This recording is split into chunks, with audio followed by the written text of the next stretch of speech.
वारकरी संप्रदायातील थोर महात्मे व महाराष्ट्रातील विचारवंतांची दुर्मिळ कीर्तने, प्रवचने, व्याख्याने ऐकण्यासाठी सुरेश महाराज सूळ या YouTube चॅनलला अवश्य सबस्क्राइब करून बेल आयकॉन दाबा. रामानंदांची जवळीक साधली आणि जवळीक साधल्यानंतर आपलं वैराग्य प्रगट केलं.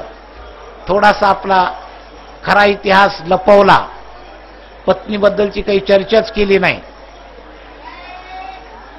आणि इतका गोड स्वभाव होता की साधारणपणे परमार्थाचा लायक आहे असं गृहीतच धरलेला असल्यामुळं त्याच्या या लपवलेल्या परिस्थितीबद्दल मनामध्ये शंका घेतली नाही रामानंदाने आणि त्याला संन्यास दीक्षा दिली. आता सनातन परंपरेचा संघर्ष पुढे होतो. शास्त्रामध्ये संन्यास घेताना ज्यांनी डायरेक्ट ब्रह्मचर्यातून संन्यास घेतला, आता मी डायरेक्ट ब्रह्मचर्यातून संन्यास घेतलाय, तेव्हा मला परवानगीचा कुठं प्रश्न येत नसतो. पण जो मधल्या 2 आश्रमाची स्वीकृती करून संन्यास घेतो त्याला पत्नीची परवानगी लागते असा शास्त्राचा नियम आहे संन्यास घेताना. चतुर्थाश्रम संन्यास घेता येतो गृहस्थ्याला सुद्धा, पण परवानगीनं घ्यावा लागतो. आणि यांनी आपल्या गृहस्थाश्रमाचा विषयच लपवून ठेवला, त्यामुळं त्या प्रश्न उपस्थित झाला नाही. संन्यास दीक्षा झाली. यांचा हेतू काय होता? संत प्रमाण सांगतात देव जोडे तरी करावा अधर्म. खोटं बोललो मी कशा करता? माझ्या हिता करता. यांचा चांगला हेतू होता लपवून ठेवण्यामध्ये. आपल्या वैराग्याच्या वेगाला प्रतिबंध येऊ नये याकरता त्यांनी ते लपवलेलं होतं. यापेक्षा दुसरा काही हेतू नव्हता. अशा प्रसंगामध्ये शास्त्रामध्ये उल्लेख आलेला आहे. अरे गुरुच्या आज्ञेचा उल्लंघन बळीनं केलं अशी 4-5 उदाहरणं दिली. म्हणून त्याच अभंगात आहेत ती सगळी उदाहरणं. देव जोडे तरी करावा आदर. तर जरी खोटं बोलले असले तरी हेत्वात्मक सत्य होतं. शेवटी सत्याचं मीटर हे हेतू असतं, हे लक्षात घ्या. दिसायला खोटं होतं पण हेतू चांगला होता. म्हणून शास्त्राने परिणिती दिली आहे. गाय गेलेली तुम्ही तुमच्या डोळ्यांनी उजव्या हाताने गेलेली पाहिली आणि तिच्या मागं जर कसाही धावत आला असेल आणि त्यांनी तुम्हाला विचारलं गाय उजव्या हाताने गेली का, तर शास्त्र सांगतं गेली नाही म्हणून खोटं बोला, तुम्हाला पाप लागणार नाही, तुमचं ते खोटं खोटं ठरणार नाही. कशामुळं? हेत्वात्मक सत्य. तसं यांचा हेतू वाईट नव्हता हे सगळं लपवून ठेवण्यामध्ये. लवकरात लवकर परमार्थाच्या संन्यास स्थितीकडे जायचं हा हेतू चांगला होता. त्यामुळे त्याच्यावर अपवाद येत नाही. पण विधिविधानाचं काही वेगळं सूत्र होतं. झालं. त्याच्यानंतर शिष्य म्हणून काशीला बरेच दिवस त्यांनी सेवा केली. सेवा केल्यानंतर महाराज असं वर्णन आहे, काही लोक वर्णन करताना असंही करतात की केवळ यात्रेला जाता जाता ते इथं आले, असंही एक वर्णन आहे. पण एक वर्णन असं आहे की रामानंदांना दृष्टांत झाला. या पतिव्रता स्त्रीच्या इथलच्या तपाचा परिणाम. ही पतिव्रता स्त्री या सोन्याच्या पिंपळाला प्रदक्षिणा करत होती आणि या अशुद्ध बीजापोटी फळे रसाळ गोमटी हे पुढचं विधान परमात्म्याला मान्य होतं आणि तिची भावना सत्य माहिती होती. म्हणून असंही एक वर्णन आहे की रामानंदांना दृष्टांत झाला. एक वर्णन असं आहे की सहज जाता जाता यात्रेमध्ये ते इथं आले आणि इथं आल्यावर तो मुद्दा खरा आहे, जो पुढचा मुद्दा आहे ना तो खरा आहे की स्नान करून ते पारावर बसले होते आणि रुक्मिणीबाई नमस्कार करतात. त्यांनी सौभाग्यवती म्हणून आशीर्वाद दिला, पुत्रवती भव. तिच्या चेहऱ्यावरती नाराजी होती. मग चौकशी केल्यानंतर ते सगळं कळालं.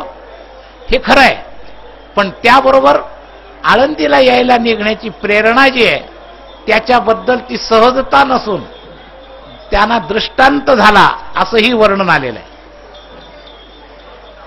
तर रामानंद इथं आले. आत्ता मी सांगितली सगळी घटना घडली, आणि घटना घडल्यानंतर रुक्मिणीबाईंनी आपली परिस्थिती संन्याशांजवळ वर्णन केली की तुमचा आशीर्वाद कसा खरा होणार. पुत्रवती भाऊ म्हणला तुम्ही, माझी स्थिती अशी आहे, माझे पती मला सोडून गेलेत, मला पत्ता नाही कुठे काय आहे, आणि फार सात्विक होते, फार चांगले होते, आणि मला परत माझ्या पतीची प्राप्ती व्हावी अशी माझी इच्छा होती, म्हणूनच मी या सुवर्ण पिंपळाला प्रदक्षिणा घालत होते. आता हा जो तुम्ही आशीर्वाद दिला हा कसा खरा व्हायचा. मग रामानंदांनी डिटेल चौकशी केली आणि दृष्टांत जो झाला त्याची साक्ष पटली, अरे हीच ती आहे. आणि मग आपल्याकडं जो शिष्य आहे तो हाच आहे, हिचाच पती आहे. आणि खात्री झाल्यानंतर सिद्धोपंत आणि रुक्मिणीबाई आणि आई, मुलगी आणि वडील या तिघांना घेऊन रामानंद स्वामी काशीला आले. महाराज पहिल्या वेळेला तर असं घडलं की यांना बाजूला ठेवलं आणि एकटेच गेले, आणि बरेच दिवसाकरता येणार नव्हते. मठ सांभाळायला विठ्ठलपंतांकडे होता, मोठ्या निष्ठेनं सेवा करत होते. गुरुजींना पाहिलं, अनपेक्षित वेळेला आलेले, आणि आल्यानंतर एक रुद्रावतार धारण केलेला होता.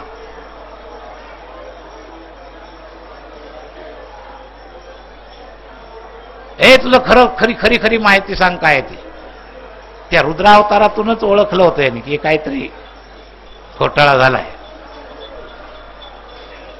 लपवलं होतं तरी श्रद्धा असल्यामुळे खोटं बोलायचं नाही, तिथं खोटं बोलायची ती तयारी नव्हती.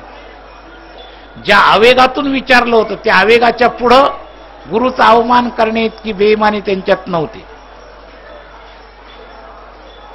आणि मग यथार्थ परिस्थिती सगळी सांगितली.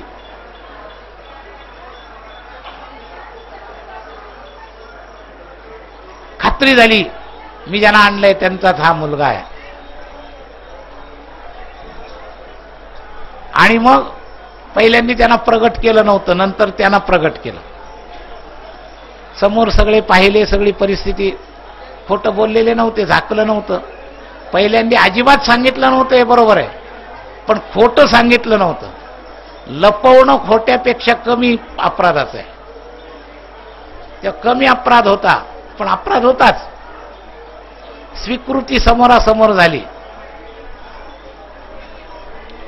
आता आलं धर्मसंकट. महाराज हे धर्मसंकट जे निर्माण केले ना, 4 डाव डागल्यावर सोनं जसं तापून निघतं, तसं ज्ञानेश्वर महाराजांच्या चरित्रामध्ये ही सगळी परिस्थिती ज्ञानेश्वर महाराजांचा महिमा वाढवण्याकरता फार कठीण परिस्थिती निर्माण झाली. आणि कठोर आज्ञा दिली. ही आज्ञा त्यांनी केवळ मनाने दिली नाही, यांच्या पोटी अवतार होणार आहेत हा संकेत कळाला, त्याच्यामुळे ती आज्ञा दिली.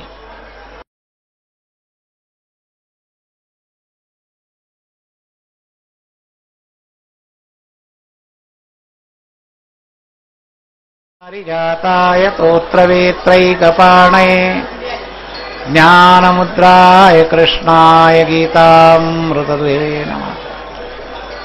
वसुदेवसुतं देवं कंसचाणूरमर्दनं देवकी परमानन्दं कृष्णं वन्दे जगद्गुरुम्. वंशी विभूषितकरान्नवनीरलाभात् पीताम्बरादरुणबिम्बफलाधरोष्टा पूर्णेन्दुसुन्दरमुखादरविन्दनेत्रा कृष्णात् परं किमपि तत्त्वमहं न जाने. कुण्डलीकवरदा हरिविठ्ठल श्रीज्ञानदेव तुकाराम.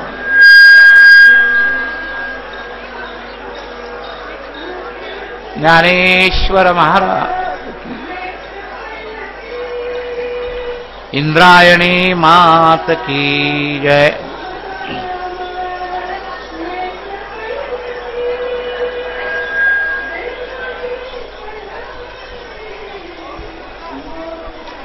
अखिल गुण निधान सच्चिदानंद घन करुणावरुणालय भक्तवत्सल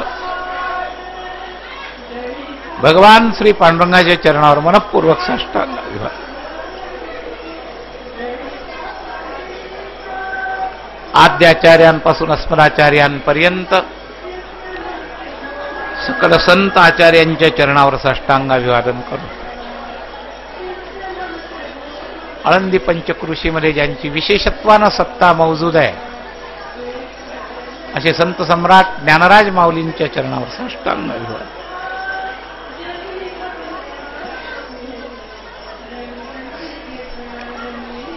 महाराजांच्या शक्तीनं प्रेरणेनं या त्रिगुणात्मक जगतातल्या थोडा सत्वगुण असणारा जो समाज आहे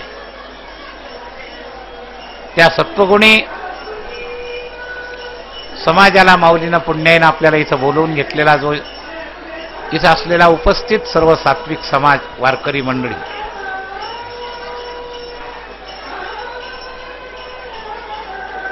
यांच्याबद्दल सद्भाव प्रकट करू.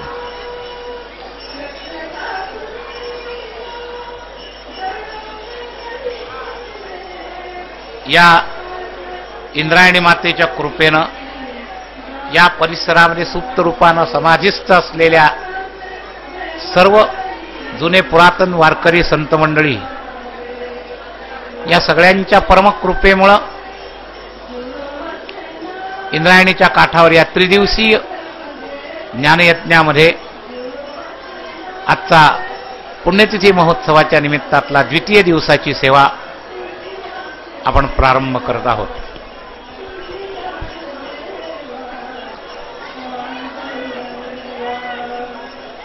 आपण काल नाथांच्या अभंगाच्या वर्णनाप्रमाणे सेवेला सुरुवात केली.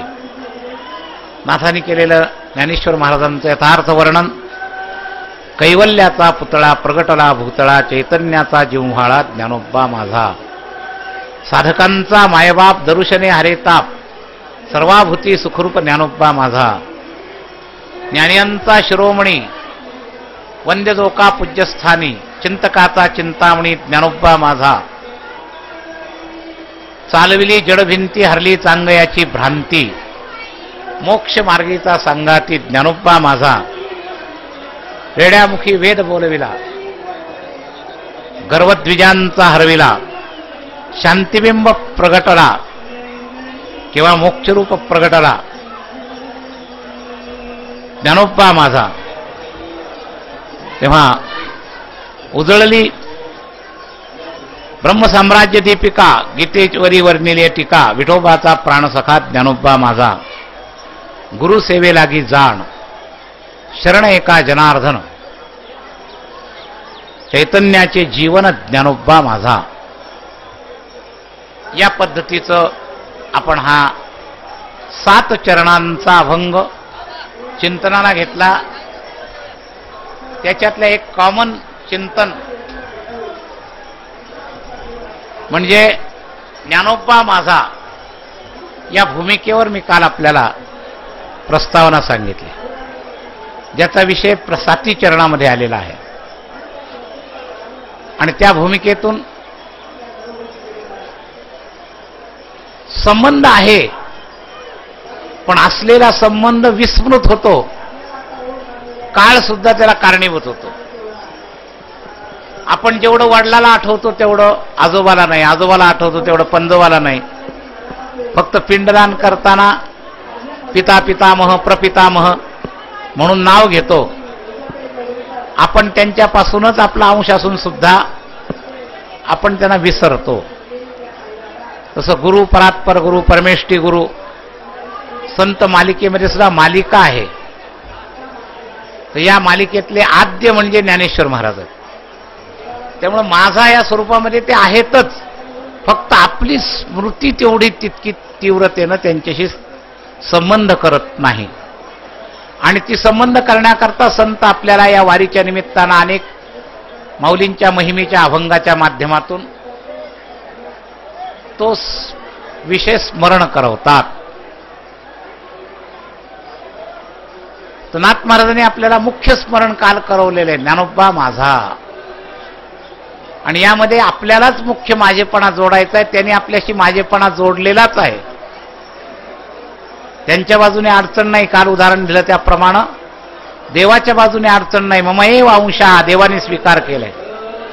जीव देवाला आपलं स्वीकार करत नाही. तेव्हा या अर्थानं तर आपल्याला माझा म्हणण्याचा जो भाग आहे, हा माझा भाग म्हणत असताना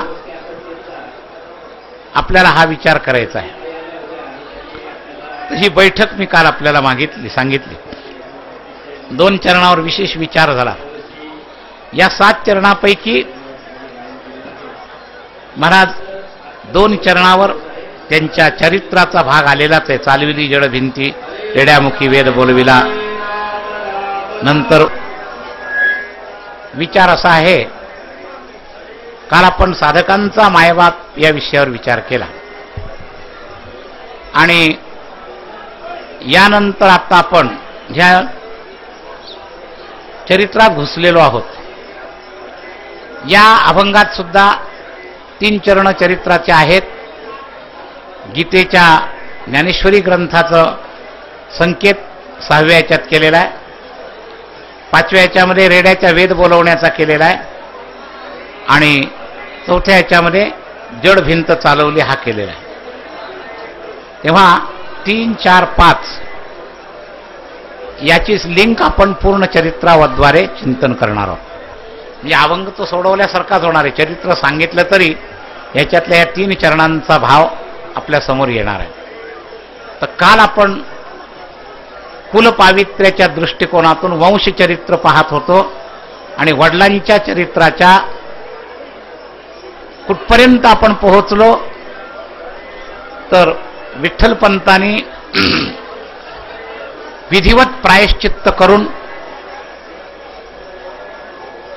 गुरुची आज्ञा म्हणून संन्यास दीक्षा सोडून गृहस्थ धर्मात प्रवेश केला. सिद्धोपंत बरोबर होते, पत्नी बरोबर होती आणि इथं आले. घटना ही घडली, याला मुख्य कारण रुक्मिणीबाईची तपश्चर्या, तिनं केलेली सेवा. आणि विधिलिखांमध्ये अशा पवित्रात्म्याच्या पोटी भगवंताला अवतार घेण्याकरता ही भूमी योग्य वाटली, म्हणून रामानंदांना दृष्टांत देऊन ही सगळी घटना घडवली. ही झाली अंतरंग बाजू. पण बहिरंग त्याच्या ज्या प्रतिक्रिया आहेत, त्या प्रतिक्रिया फार वेगवेगळ्या घडलेल्या आहेत. त्याचा थोडासा भाग संकेत करावा लागेल. आणि त्याच निमित्तानं समाजरचनेची पद्धती किंवा त्यात असणारा विवेक, या दोन्हीची थोडीशी चर्चा आपल्याला करायची आहे. सिद्धोपंत या विठ्ठलपंतांना घेऊन याच आळंदी क्षेत्रामध्ये आले. मुळातच ही पुण्यभूमी आहे. आळंदी हे गाव पुण्यभूमी ठाव आणि दैवताचे नाव सिद्धेश्वर. हा पहिला भाग ओरिजिनल पुण्यात्माचा उल्लेख करणार आहे. तसं माऊलींच्या आपण नमनामध्ये हे म्हणतोच. तर याप्रमाणे पुण्यक्षेत्र म्हटलं याला. तर सिद्धेश्वराच्या निवासानं इंद्रायणाच्या किनाऱ्यावर वसलेलं ब्राह्मण बहुल असं हे गाव होतं. ब्राह्मणांची संख्या इथं त्या महाराजांच्या पूर्वी सुद्धा भरपूर होती. चरित्राच्या उल्लेखावरून स्पष्ट उल्लेख येतो की ब्राह्मण वस्ती इथं पूर्वीपासून होती. तर असं हे पुण्यगाव इंद्रायणीच्या तीरी वसलेलं. आणि इथं विठ्ठलपंतांची सासूरवाडी. त्यामुळे तिकडून आज्ञा मिळाल्यानंतर ते इथंच आले आणि इथं आल्यानंतर बाह्य नीती आणि अंतर इच्छा या दोन्हीमध्ये थोडा संघर्ष झाला.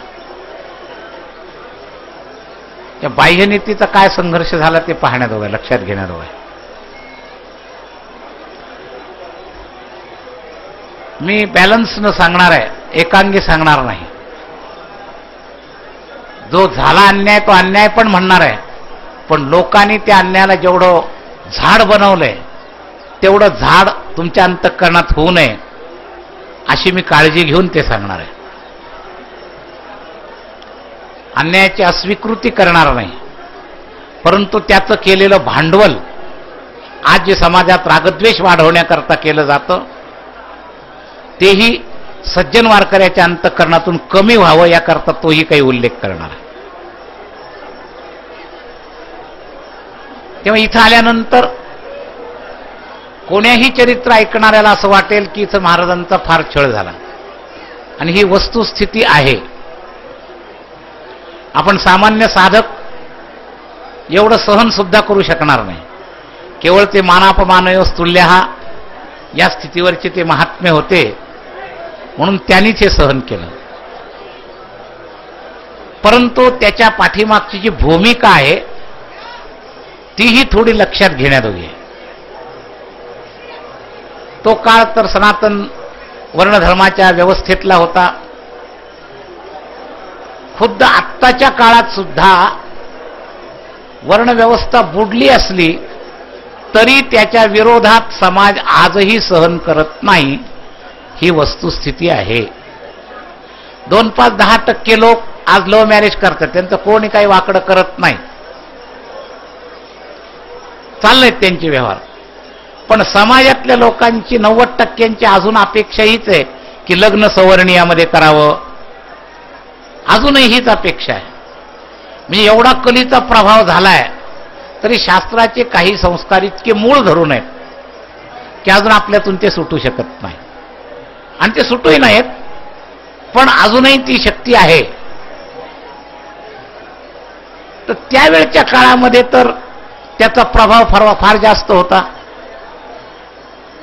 आणि आश्रमसंकर वर्णसंकरापेक्षाही जास्त कठीण आहे. हा आश्रमसंकर होत होता. संन्यास आश्रमातल्या व्यक्तीनं गृहस्थाश्रमात येणं हा आश्रमसंकर आहे. आणि तो जर इथलच्या नीतिमान समाजाने जर सहन केला नसेल तर तत्वतः चूक नाही. फक्त चूक कुठं आहे ती सांगतो तुम्हाला. ज्या हेतूनं ते झालं तो हेतू गृहीत न धरता विकाराचा हेतू लादला गेला. विठ्ठलपंत विकारी होते म्हणून लग्न केलं नव्हतं, आणि विकारी होते म्हणून संन्यासातून पुन्हा गृहस्थाश्रम केला असंही नाही. मला त्यांना तर ब्रह्मचर्यात राहायची इच्छा होती. यात्रा करताना जबरदस्तीनं भगवदीच्छेनं म्हणून सिद्धोपंतांच्या आग्रहानं त्यांनी विवाह केला, आणि विवाहानंतर ते विरक्त होते म्हणून तीर्थयात्रेला गेलेले होते. याचा अर्थ असा आहे की त्यांच्या अंतःकरणामध्ये वासनेची क्षीणता झालेली होती. ऐन तारुण्यात पत्नी जवळ असताना पत्नीला सोडून तीर्थयात्रेला जाणं हे विषयी आणि विलासी माणसाचं लक्षण होऊ शकत नाही. तेव्हा ते विषयी नव्हते, कामी नव्हते. शिवाय विधिवत प्रायश्चित्त केलं होतं गुरुच्या आज्ञेचं पालन करत असताना. गुरुजींनी पण त्यांच्याकडून प्रायश्चित्त करवून घेतलेलं होतं. भगवे कपडे उतरवलेले होते. पण या समाजाने पूर्ण माहिती न काढता फक्त बायकोन पोर आणायला गेले, संन्यास सोडून परत आले ग्रहस्थाले, एवढा एकच वरवरचा भाग लक्षात घेतला. आणि ही गोष्ट शास्त्रदृष्ट्या समाजामध्ये नीती सोडणारी आहे असं वरवरचं ग्रहण समाजाने केलं. त्यामध्ये थोडं समर्थन नियमाचं झालं, आणि काही व्यक्तींचे रागद्वेष याच्यातून उफाळले. व्यक्तिदोष हा तत्वदोष नसतो. पुन्हा एकदा बारकाईनं ऐका. व्यक्तिदोष आणि तत्वदोष हे दोन वेगवेगळे गोष्टी आहेत. आपण चुकीनं व्यक्तिदोषाला तत्वदोषावर मढतो. आत्ताच्या आधुनिक काळातले घडलेले अनेक उदाहरणं. एकट्या माथेफिरू शिखानं बाईला मारलं. संबंध शीख जातीचा काय दोष आहे त्याच्यावर? पण समाजाने शीख जातीवर केवढी आग पकडली. विवेक अविवेक. हजारो शीख त्यावेळेला मारले गेले. या अगदी तुमच्या देखतचं उदाहरण म्हणून तुम्हाला हे सांगितलं मी. लक्षात घ्या. खून करणं चुकीचंच आहे, शिखाची चूक आहे. पण शीख जातीची चूक आहे का खून करणाऱ्या शिखाची चूक आहे? लक्षात घ्या मुद्दा. तर आम्हाला सवय अशी अविवेकानं त्या शेपटाला धरून आम्ही त्या जातीवर आगपकड करतो. आता ह्याच्यातले 4-5 लोक त्यावेळेला लहान असतील, काहींचे जन्मही झाले नसतील. जी इंदिराबाईच्या वेळेला घटना घडली तीच गांधीवादाच्या वेळेला घटना घडली. मारणारा निमित्त गोडसे ब्राह्मण जातीचा होता. एवढं एक कारण धरून समाजाने ब्राह्मण जातीला किती छळलं.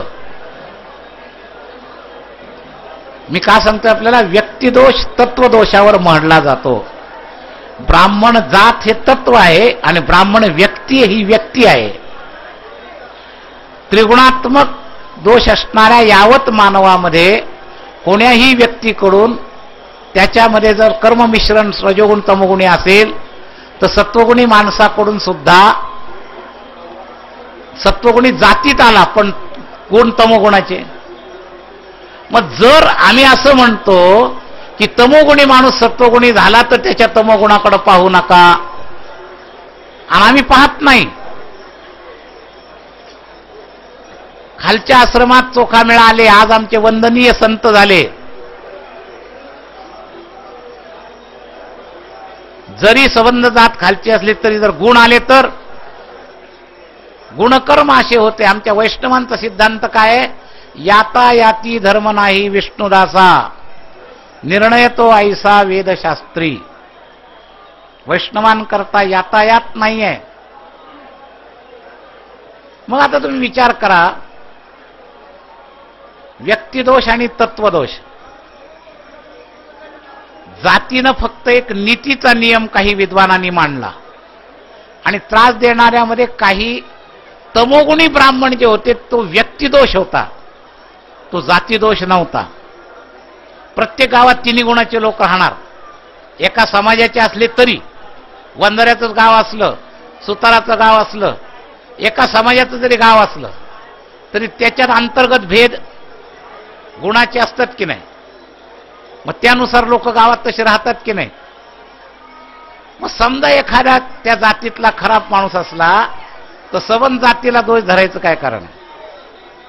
आज आमच्या पुढे चरित्र जे दाखवलं जातं त्याच्यातले काही विचारणीय पैलू म्हणून आपल्या समोर हे मांडतोय मी. लक्षात घ्या. मी त्या झालेल्या त्रासाचं समर्थन करत नाही, पण तुम्ही आरोप करताय त्या आरोपाचं समर्थन करतोय. समाधान जे करतोय ते आम्ही संबंध ब्राह्मण जातीचा याच एका नियमाच्या आधारावर सगळ्या संतांच्या या मुद्द्याला एवढं उचललं जातं आणि ब्राह्मण द्वेष पसरवला जातो. तर ब्राह्मण जातीचा द्वेष पसरवू नका. ब्राह्मण व्यक्तींचा दोष, प्रत्येक समाजातल्या व्यक्तींमध्ये असे दोष घडलेले आहेत. फक्त एकट्या ब्राह्मणातच घडलेत असं नाही. सगळ्या समाजामध्ये व्यक्तिदोष प्रत्येकामध्ये होऊ शकतात. तर ज्या त्या दृष्टीनं पाहणं महत्वाचं आहे, हे लक्षात घ्या. ही दृष्टिकोन समजून घ्या. तर विठ्ठलपंतांचा इथं छळ झाला. माऊलींचा तर नंतर झाला, पहिल्यांदा विठ्ठलपंतांचा झाला. 12 वर्ष विठ्ठलपंतांनी तो सहन केला. समाजाने त्यांना वाळीत टाकलं. आत्तापर्यंत वाळीत टाकण्याची प्रथा होती. अजूनही काही जंगली समाजांमध्ये वाळीत टाकण्याची प्रथा आहे. अजूनही आहे. सर्वेसाम ठिकाणी राहिली नाही ती, पण अजून काही समाजांच्या, हे खालचे जे समाज आहे ना, पारधी बिरधी, यांच्या पंचायती होतात आणि त्यांच्यात अजूनही वाळीत टाकण्याची पद्धती, रुटीबिटी व्यवहार बंद केले जातात.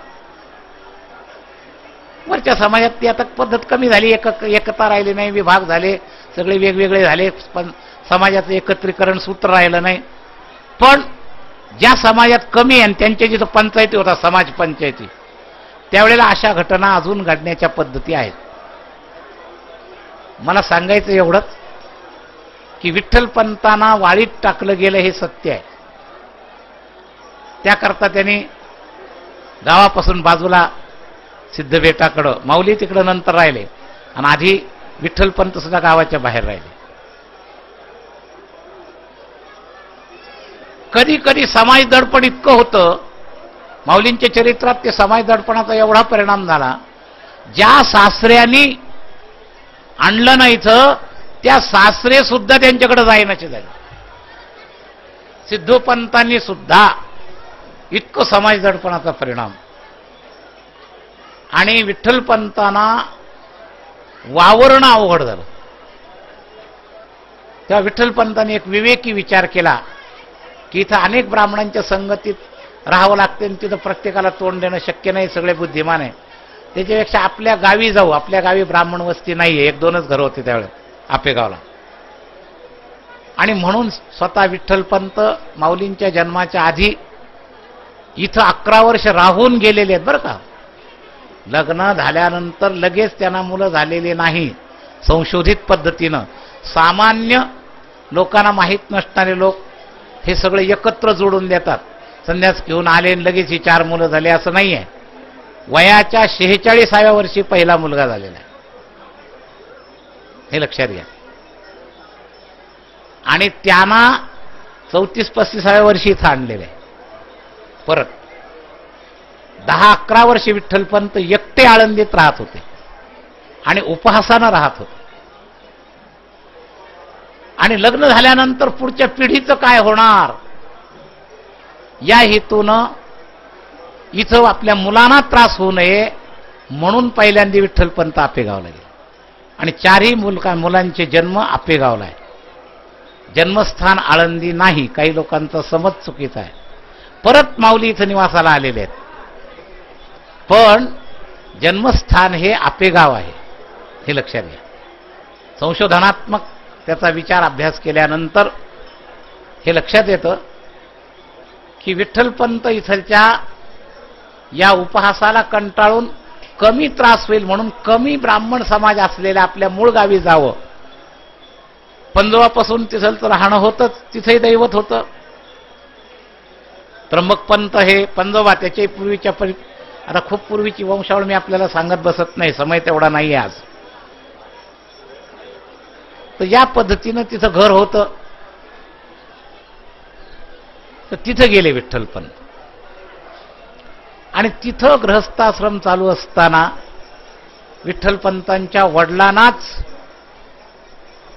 गहिनीनाथाने अनुग्रह दिल्याचं वर्णन आहे. निवृत्तीनाथांना पुढे दिला, पण त्यांच्या वंशावर गहिनीनाथांची परंपरेनं कृपा आहे. गहिनीनाथ हे सिद्ध आहेत. हे सिद्ध ऋषी बराच काळ या पृथ्वीतलावर राहू शकतात, गुप्त होऊ शकतात, प्रगट होऊ शकतात. तर नाथपंथी सिद्ध लोकांचा अधिकार तर फार मोठा आहे. एकापेक्षा एक सिद्ध आहेत. आपण नवनाथाची पोथी वाचता, त्यांची संकल्पसिद्धी आपल्याला माहिती आहे. पुत्र जन्माकरता दिलेली राख उकरड्यात टाकली 12 वर्ष न आले बच्चेंद्रनाथ. मग पोरगा कुठे? तिनं सांगितलं मी तर ते टाकून दिलं. म्हणजे कुठे टाकली राख? उकरड्यात.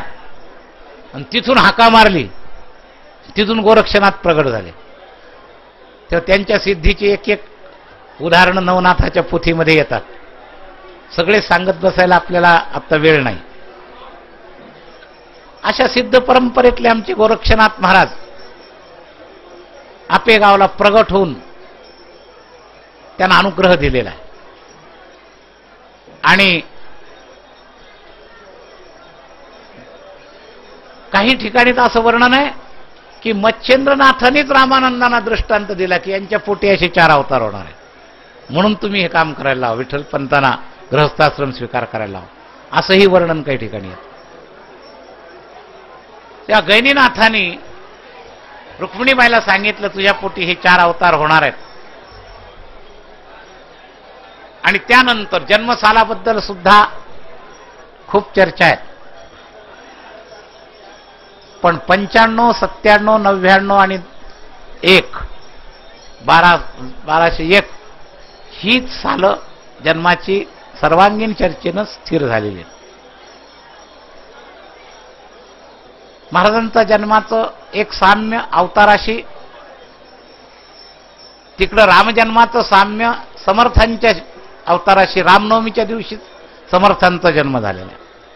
आणि पूर्णतम अवतार भगवान गोपालकृष्णाच्या जन्मदिवशीच ज्ञानेश्वर महाराजांचा अवतार झाला. गोकुळाष्टमीच्या दिवशीच महाराजांचा जन्म झालेला आहे. आपल्याला हे सगळे अभंग माहिती आहेत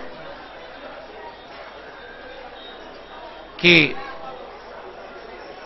सदाशिवाचा अवतार, स्वामी निवृत्तीदातार, महाविष्णूचा अवतार सखा माझा ज्ञानेश्वर, सोपान तो ब्रह्मा झाला, हा अभंग आपल्या सगळ्यांच्या पाठात आहे.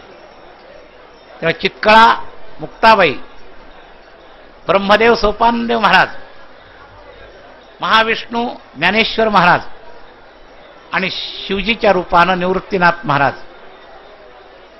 आणि त्याप्रमाणेच निवृत्तीपरायण जीवन होतं. तेव्हा हे 4 अवतार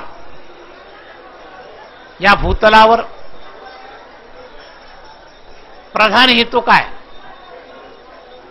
महाराज भगवंताच्या अवताराला 2 हेतू दिले जातात. इथं नाथाने या अवताराला एकच हेतू दिला.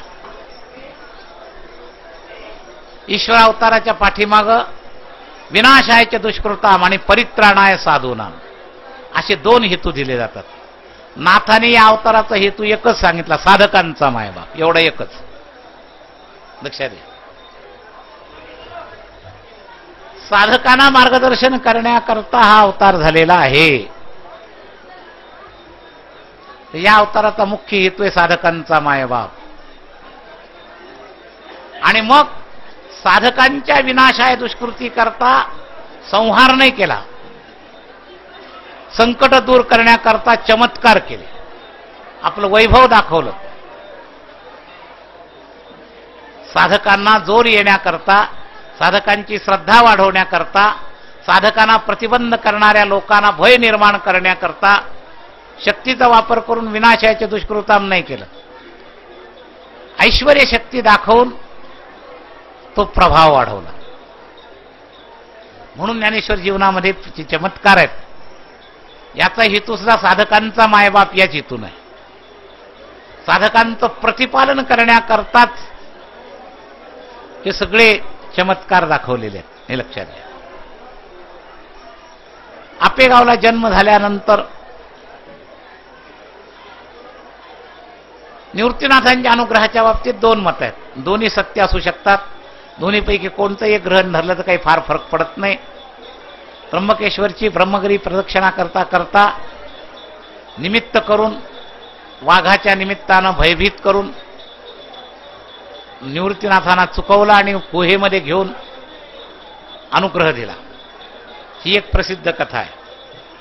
आणि एक कथा अशीही आहे की ज्या आपेगावला वंशातल्या लोकांना अनुग्रह दिला, त्याच आपेगावला निवृत्तीनाथांना अनुग्रह दिला, असंही पण वर्णन आहे. पण निवृत्तीनाथ महाराजांसह यात्रेला आई वडील गेले होते हे इतिहासात आहे. त्यामुळे अनुग्रह तिकडं झाला हे म्हणलं तरी काही विशेष फरक पडत नाही. प्रदक्षिणा त्यांनी केलेली आहे हेही सत्य आहे. त्यावेळेला प्रदक्षिणेचा रस्ता खराब होता, जंगल होतं. आत्ता सुद्धा अजून पुरा झालेलाच नाही. लोकांना खडवणातूनच वाट काढून ब्रह्मगिरीची प्रदक्षिणा करावी लागते. मग त्यावेळेला तर जंगल आत्ता आहे त्याच्यापेक्षा अधिक होतं.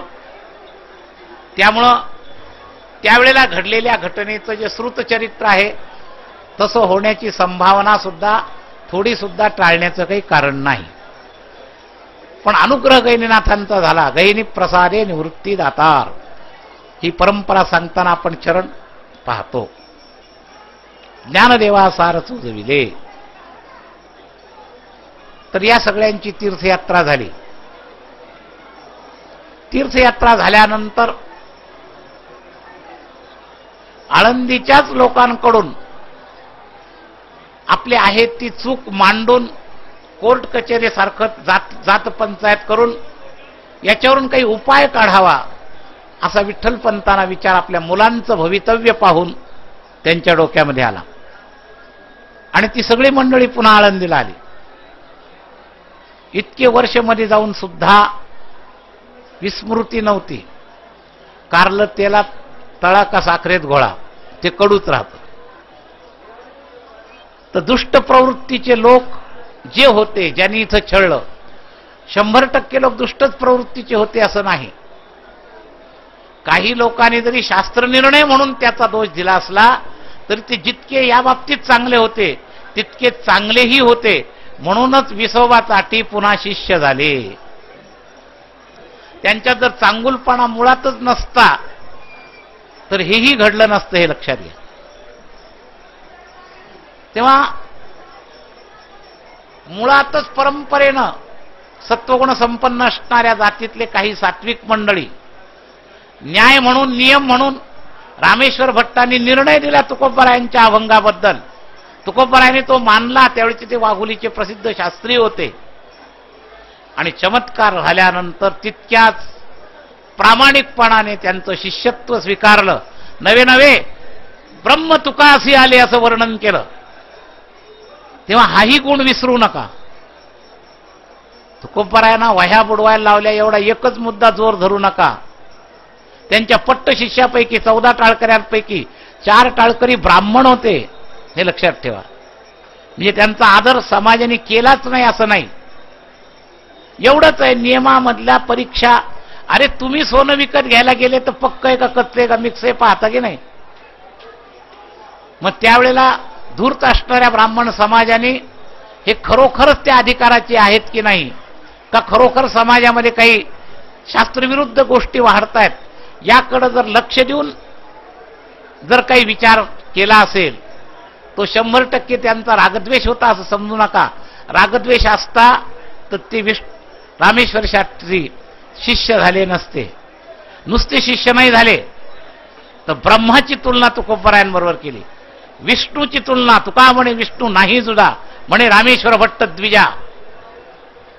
तेव्हा इतके ते प्रामाणिकही होते. या दोन्ही अँगल लक्षात घेत जा, म्हणजे एकदम द्वेषाचं जाळं तुमच्या अंतःकरणात वाढणार नाही.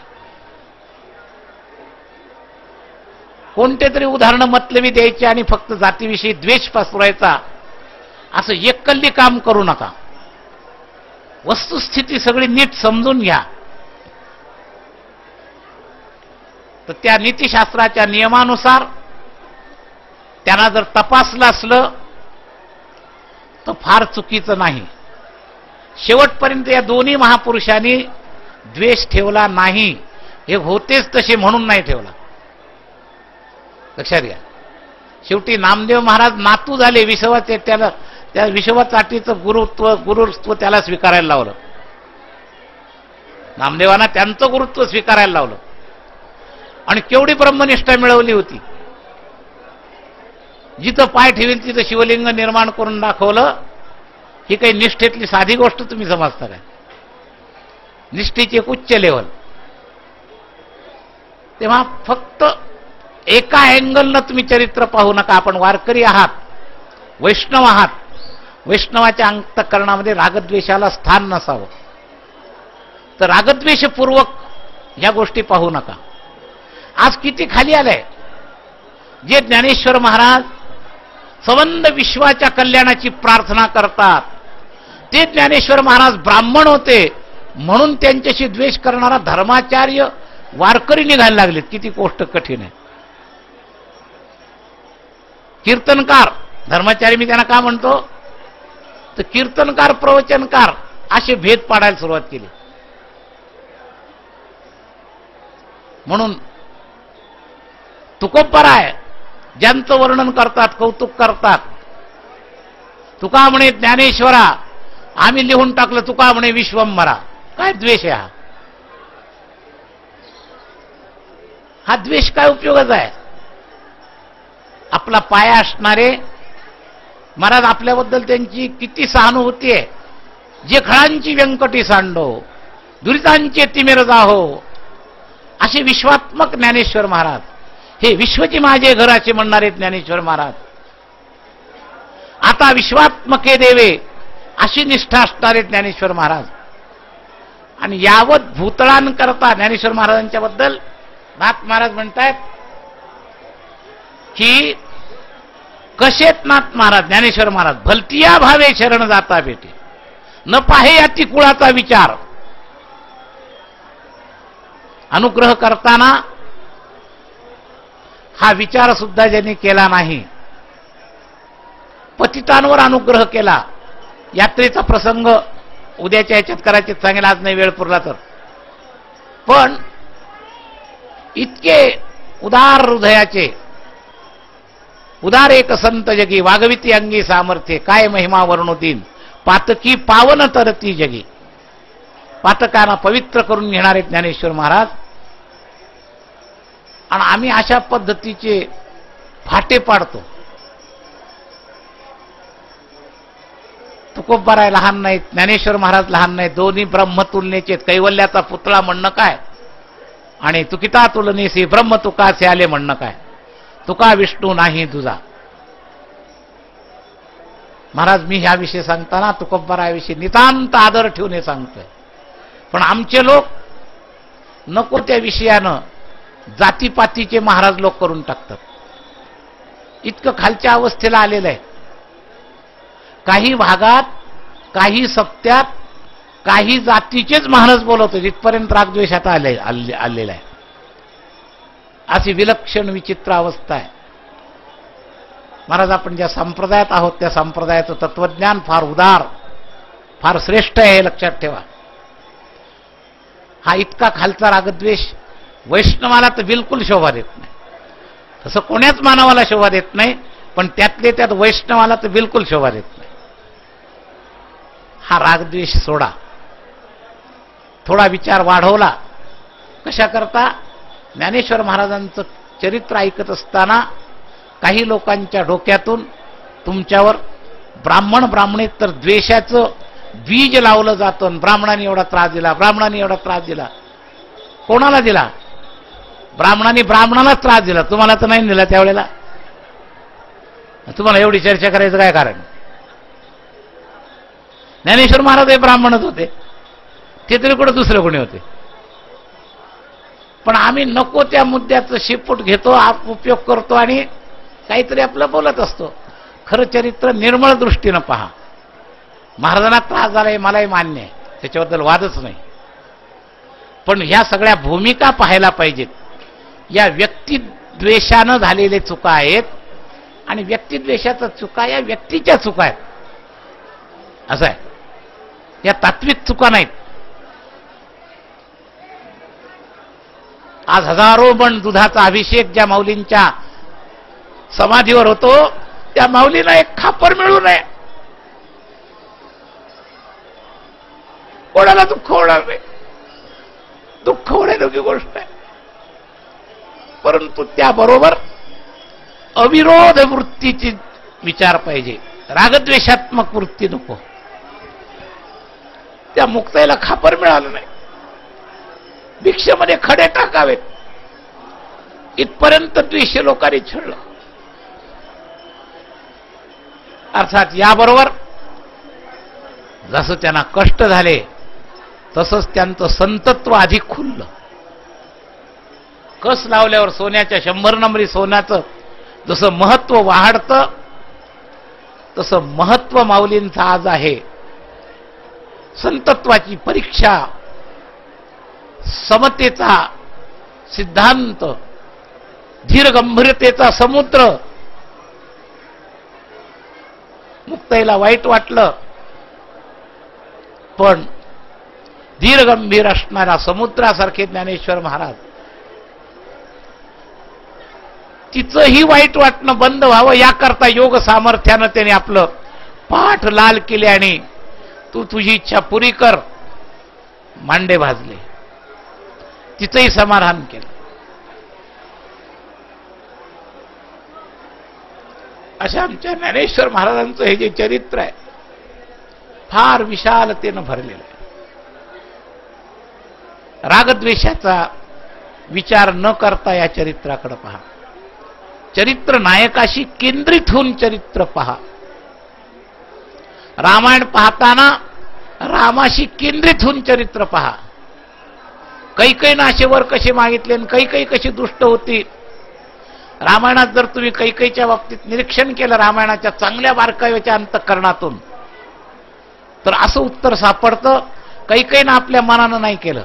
रामचंद्रांना जगामध्ये काही नीतीचे धडे द्यायचे होते, तपस्वी लोकांना भेटायचं होतं, वनवासाने जीवनाला सुवास प्राप्त करायचा होता, म्हणून रामाच्या इच्छेनं ते घडलंय.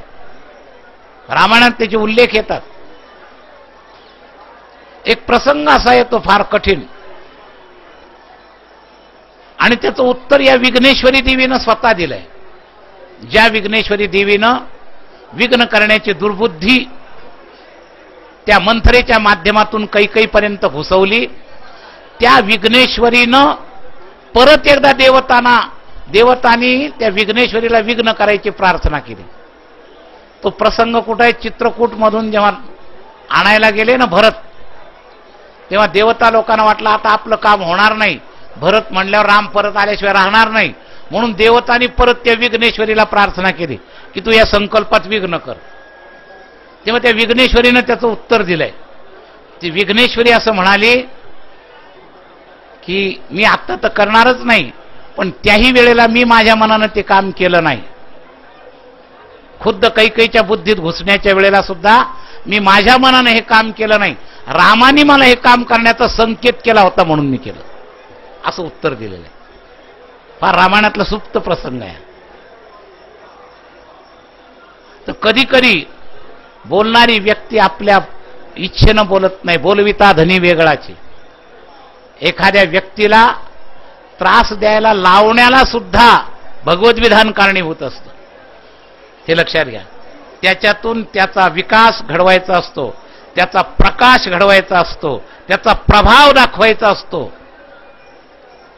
तर व्यक्तिदोष सुद्धा त्यांचा एकट्याचा नाही, त्यातही भगवत इच्छा कारणीभूत आहे. आणि म्हणून आज ज्ञानेश्वर महाराजांच्या चरित्राला एवढा सुवास आहे. त्या लोकांनी त्यावेळेला तशी परीक्षा, तुमचा किती अभ्यास झाला, पेपर आणि प्रश्नपत्रिका जर नसली त्याची उत्तरं तुमचे कळले नाही तर तुम्हाला वरच्या वर्गात घालील कोण? परीक्षा द्यावीच लागते. तर संतांना आपल्या जीवनामध्ये परीक्षा द्याव्या लागल्या. केंद्र असावं संतांच्या महिमेकडं, केंद्र नसावं त्यांच्याकडं. त्यांनी त्रास दिला, इकडं केंद्र घालवलं तर संतांच्या महिमेकडचं लक्ष तुमचं विचलित होईल. तेव्हा ज्ञानेश्वरांच्या महिमेकडं लक्ष ठेवून चरित्र ऐका, म्हणजे तुमच्या मनामध्ये विक्षेप येणार नाही, विकल्प येणार नाही.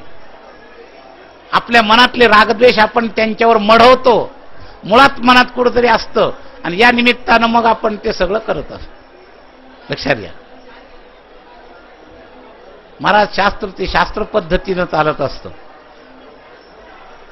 तेव्हा इथं आले विठ्ठलपण, साष्टांग दंडवत करून सर्व ब्राह्मणांची सभा बोलवली आळंदीमध्ये. 2 सभा झालेल्या आहेत, एक आळंदीला झाली आणि एक पैठणला झाली. आळंदीला सभा झाली, तुम्ही म्हणाल ते मी ऐकायला तयार आहे, माझा चूक आहे, पण माझ्या मुलांवर हा अन्याय नको, म्हणून तुम्ही याला पदरात घ्या.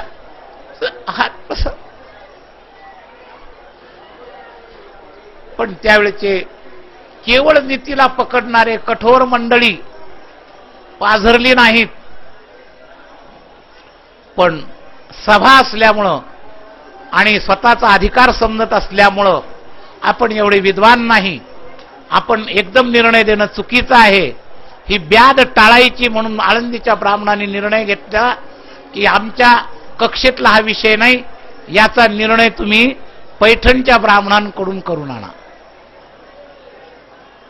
आणि स्वतः थोडं खडूसपणाने पत्र देताना वस्तुस्थिती, मी आमच्या बुद्धीत तरी याचा प्रायश्चित्त होऊ शकत नाही, असंच आहे असं कळेल अशा पद्धतीचं पत्र त्यांच्याबरोबर द्यायला सांगितलं. आमचं तर मत हेच आहे की याला उपाय फक्त तुम्ही देहांत प्रायश्चित्त घ्या. आणि विठ्ठलपंतांनी पैठणला न जातात मी देहांत प्रायश्चित्त घ्यायला तयार आहे, पण माझ्या पोरांना तुम्ही अंगीकार करा. देहांत प्रायश्चित्ताला तयार झाले. आमच्या अनेक विद्वानांनी नंतर विषय काढलेला आहे शास्त्रात हुडकून, पण तेवढे ज्ञान असेलच असं नाही. जिसकी ज्याची उपज आहे. शेवटी खेडेगावातले ब्राह्मण जेवढं ज्ञान असेल तेवढंच. आमच्या धारुरकर शास्त्रींनी म्हटलेलं आहे, मामानी म्हटलेलं आहे, सोनोपंत दांडेकरांनी, की देहांतच प्रायश्चित्ता व्यतिरिक्त सुद्धा दुसरं प्रायश्चित्त देता येऊ शकलं असतं, पण रागद्वेषाचं बीज असल्यामुळं दुसरं प्रायश्चित्त दिलं नाही.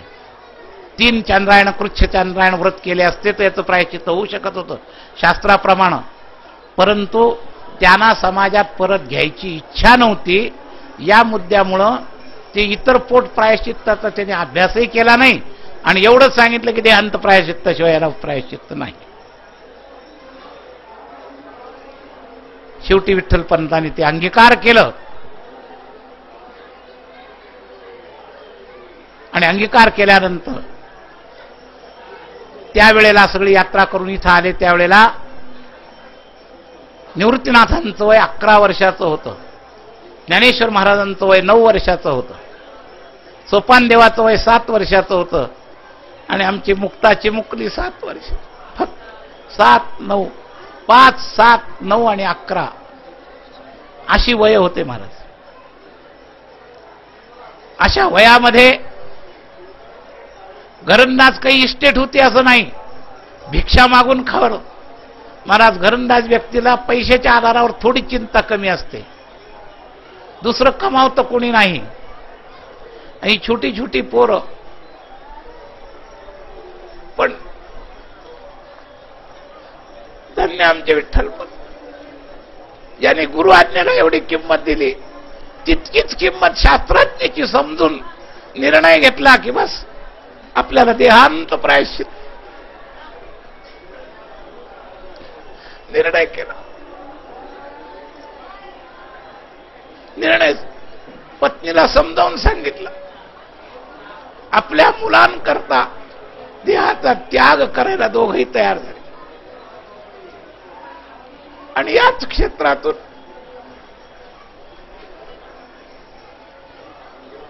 निवृत्तीदाराला थोडं समजावून सांगितलं. निवृत्ती महाराज पूर्वीपासूनच अगाध विशाल धीर गंभीर होते. तूच या सगळ्या पोरांचा आईबापासारखं तुला काम करायचं. मी शास्त्राचा निर्णय आचरण करणार आहे हा निश्चय सांगितला.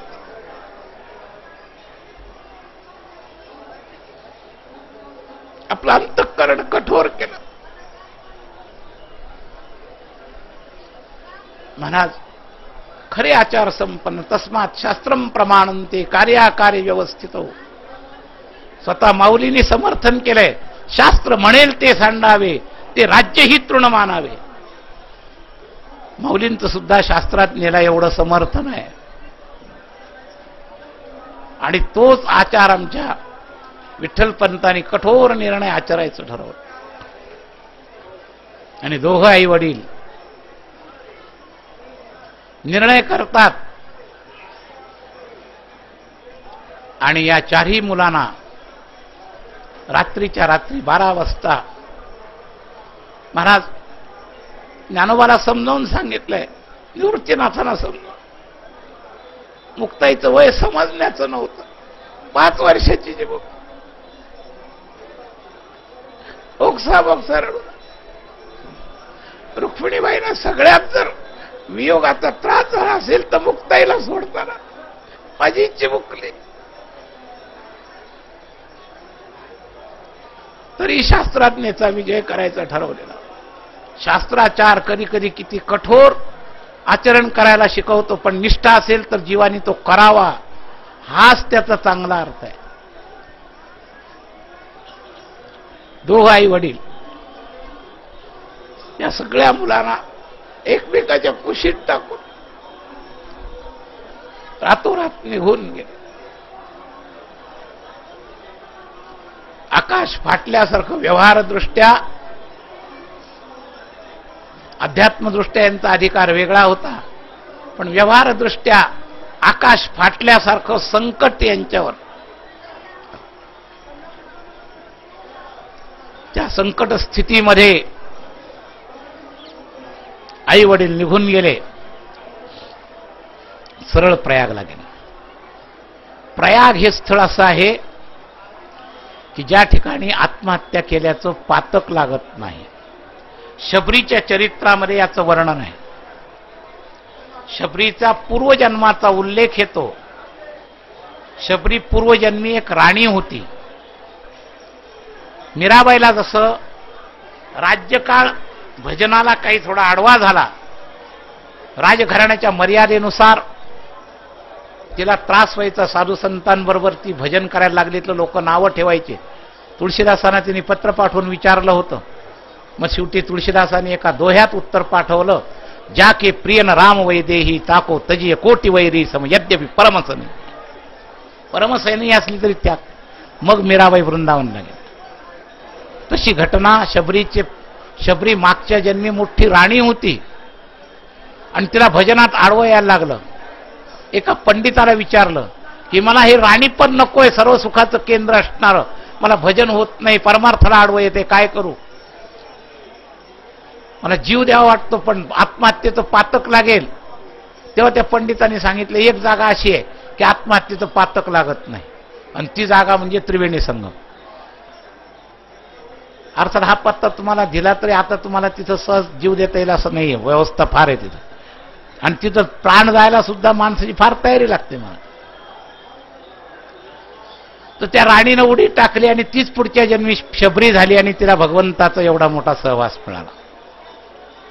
तर ती जागा प्रायश्चित्ता करता, देहांत प्रायश्चित्त करायचं असेल, देहांत प्रायश्चित्त म्हणजे कशी तरी फास लावून घेऊन आत्महत्या, विष घेऊन आत्महत्या, याला देहांत प्रायश्चित्त नाही म्हणत, याला आत्महत्या म्हणतात. आत्महत्या इतकं वाईट गोष्ट नाही. शास्त्रामध्ये ज्यांनी आत्महत्या केलेली असेल त्याचं खांद्यावर प्रेत नेऊ नये, त्याच्या पायाला दोर बांधावून फरफटत जनावरासारखं ओढत न्यावाचं वर्णन आहे शास्त्रामध्ये. त्याला स्पर्श सुद्धा करू. तर आत्महत्या महापातक आहे. म्हणून आत्महत्या वेगळं आणि देहांत प्रायश्चित्त वेगळं, हे समजून घ्या. विठ्ठलपंतांनी आत्महत्या नाही केली, देहांत प्रायश्चित्त शास्त्राचे आज्ञा पालन केलेले. तेव्हा विठ्ठलपंत आणि रुक्मिणी त्रिवेणी संगमात गेले. काही लोक चरित्राला इकडं तिकडं काळामध्ये फिरवतात. काही लोक म्हणतात त्यांनी गोदावरीतच आत्महत्या केली. आईवडिलांचं स्थान आपेगावला दाखवतात. ठीक आहे, सापेक्षात काही भावनेनं तिथं तर मातृपितृची पूजा म्हणून तिथं तसं हे केलं तर ठीक आहे, पण वस्तुस्थिती मात्र शास्त्राचे जाणकार होते, उत्तर भारतात जाऊन आलेले होते, रामानंदांचे शिष्य होते, काशीला जाऊन आलेले होते, त्यांना शास्त्राचं पूर्ण ज्ञान होतं. त्यामुळं देहांत प्रायश्चित्त त्यांनी प्रयागलाच घेतलं. हा खरा इतिहास बरोबर आहे. तर प्रयागला गेले आणि प्रयागला गेल्यानंतर त्यांनी आत्महत्येचं प्रायश्चित्त, आत्महत्या केली नाही, देहांत प्रायश्चित्त करण्याच्या हेतूनं आपलं शरीर समर्पण केलं. पोरं इकडं पोरके झाले, एकमेकाला आधार देत सिद्धबेटामध्ये ही पोरं राहत होते. अजूनही त्यांचा सामाजिक त्रास संपलेला नव्हता. अशा अवस्थेत महाराज त्यांच्या जीवनामध्ये पुढची वाटचाल, खरं जीवन कार्य यानंतर सुरू झालं. मर्यादा पुरुषोत्तम राम मर्यादेमध्ये राहतायत आणि हे मर्यादा पुरुषोत्तम रामासारखेच आमचे ज्ञानेश्वर महाराज, आळंदी गावकऱ्यांनी देहांत प्रायश्चित्त केल्यावर सुद्धा रागद्वेषामुळं काही ब्राह्मणांनी स्वीकार केलं नाही, काही ब्राह्मणांनी स्वीकार केलं. काही ब्राह्मणांची आस्था असायची, पण बळी तो कानपिळी, काही वरिष्ठ श्रीमान ब्राह्मणांच्या दबावाखाली त्यांचं काही चालत नव्हतं. आणि म्हणून पहिला चमत्कार हा विसोबा चाट्यांच्या नजरेनं पाहिलेला हा मांड्याचा चमत्कार या आळंदीत झालेला आहे, हे लक्षात घ्या. 2 भाग झाले तरी काही दुष्टांत दुष्टपण सुटेना. त्याने ते अंत प्रायश्चित्त घेतलं म्हणून काय झालं? संन्यासीच्या मुलाला मुंज करू द्यायची की नाही प्रश्न शिल्लकच आहे.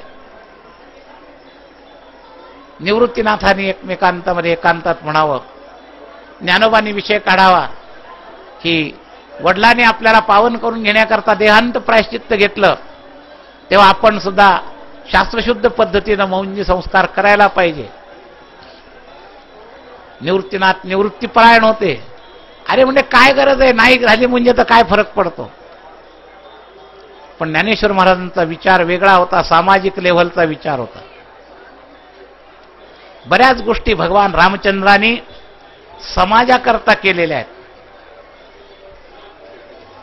महाराज रामाला माहित नव्हतं सीता दोषी नाही, 100% माहिती होतं, तरी सीतेचा त्याग केला, अग्निप्रायश्चित्त घ्यायला लावलं. आणि त्याचं उत्तर खरं हे आहे की रामाने विचार केला, मी सीताराम नाहीये, मी आता राजाराम आहे. राजारामपणाची कर्तव्य वेगळी असतात आणि सीतारामपणाची कर्तव्य वेगळी असतात. राजाचं कर्तव्य प्रजेचं हित आणि प्रजेचं सर्टिफिकेट महत्वाचं आहे. कौटुंबिक सीतारामांना या लेव्हलवरून त्यांना माहिती होतं आमची सीता निर्दोष आहे, पण समाज सर्टिफिकेट करता अग्नि परीक्षा घ्यायला लावली. तसं ज्ञानेश्वर महाराजांना निवृत्तीनाथांचं म्हणणं मान्य होतं, पण हा प्रवृत्तीपरायण अवतार आहे. ज्ञानेश्वर महाराज म्हणजे विष्णूचा अवतार. निवृत्तीपरायण शंकर आणि प्रवृत्तीपरायण महाराज विष्णू. शिवविष्णू या एका नाण्याच्या प्रवृत्ती आणि निवृत्तीचे 2 बाजू आहेत. शिवजी महाराज म्हणजे निवृत्ती आणि भगवान विष्णू म्हणजे प्रवृत्ती. लक्षात घ्या, दोन्हीची गरज आहे, दिवसाची गरज आहे, रात्रीची गरज आहे. तर शिवतत्वज्ञानाची गरज आहे आपल्याला आणि विष्णू तत्वज्ञानाची गरज आहे. ज्ञानेश्वर महाराजांनी आपला वारकरी संप्रदाय म्हणजे या दोन्हीचा संगम म्हणजे वारकरी संप्रदाय. लक्षात घ्या, निवृत्तीपरायण तत्वज्ञान पण आपल्या वारकरी संप्रदायामध्ये आहेत. म्हणून ज्ञानेश्वर महाराजांनी चांगदेव 65 सारखा अमृतानुभवासारखा निवृत्तीपरायण ग्रंथही लिहिला आणि दोन्हीचा संगम असणाऱ्या गीतेवरही भाष्य केले. तर वारकरी संप्रदायाचा आदर्श दोन्ही बाजूचा संगम आहे, हे लक्षात ठेवा. तेव्हा ज्ञानेश्वर महाराजांच्या पुढचा विचार वेगळा होता. निवृत्तीनाथांचा विचार आपल्या लेव्हलवर होता, निवृत्ती लेव्हलवर. तेव्हा निवृत्तीनाथ म्हणजे काय गरज आहे? खरंच गरज नाही. निस्त्रय गुण्ये पथिविचरताम को विदिक को निषेधा, काहीच गरज नाही. पण माऊलींना जगाचा आदर्श दाखवण्याकरता काही कामं करायची होते. निवृत्तीनाथांना सुद्धा तयार केलं. गुरुजी तुम्ही म्हणता ते सत्य आहे, पण काही गोष्टी आपल्याला करायला पाहिजेत. आळंदीच्या ब्राह्मणांनी परत सांगितलं की तुमचं मुंज आणि ब्राह्मण समाजात अधिग्रहण तेव्हा होईल, मुंजी करण्याकरता शुद्धीपत्र तुम्ही पैठणून आणा, अशी आज्ञा दिली. आणि ही 4ही भावंड शुद्धीपत्र आणण्याकरता निघाले. पूर्वीच्या काळात दरकोस दर मुक्काम पायी प्रवास असे. पैठणपर्यंत पोहोचले. पैठण हे वडिलांचं आजोळ होतं.